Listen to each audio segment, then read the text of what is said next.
alone. Dealing with my story, my psychiatrist set a very nasty, the way he said it, boundary that him and I have a professional relationship when I tried to say it was special. Because it was special, it was different. Okay, so what happened was you didn't understand what he said. You didn't want to take what he had to say as a response at face value. You thought there was some kind of hidden meaning behind it. You wanted there to be a hidden meaning behind it. You convinced yourself that there was a hidden meaning behind it. And then you assumed what you wanted him to say. Like you assumed what he meant, and you always chose what you wanted it to mean.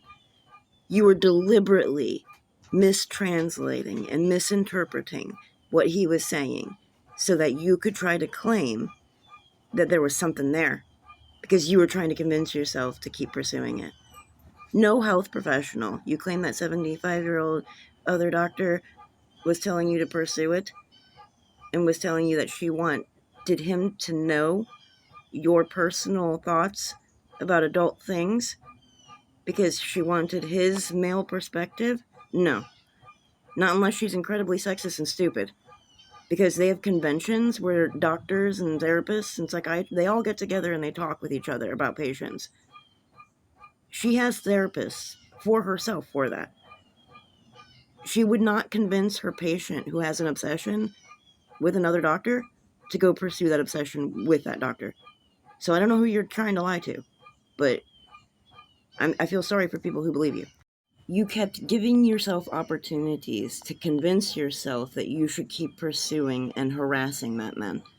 That's what you were doing. You even thought up insane adult things to bring up specifically with him to try to press his boundaries, to test him. And when you finally realized that your mind games weren't going to work, when when he placed the boundary that you thought was harsh, you finally felt rejected for the first time, even though he was just being base level kind to you the entire time. He hadn't given you any example as to him wanting a relationship with you more than just professional. Hence why he stated that he wanted it to only be professional, that it has only been professional. But you think it's harsh. And now you want to punish him. And that's why you're on the internet saying what you're saying. Because like I said, had you got what you wanted, had all of your harassment worked, you wouldn't be on the internet right now saying what you're saying. You are a toxic narcissist. And instead of accepting the responsibility of your actions, you keep trying to make it seem as if he was to blame. He's not to blame. He set boundaries. You knew. You kept trying to push at it. You kept trying to see if you could get your way. You kept trying to see if you could get what you wanted. And had you got what you wanted, you wouldn't be on the internet right now saying what you're saying. I pay attention to people's communication. I pay attention to their body language, their tone of voice, their cadence, everything. And your energy, you're real good at trying to manipulate or gaslight. You're real good at calming your voice down and trying to get people to empathize with you. It shouldn't have happened. You see what I'm saying? You're real good at acting. You should try acting.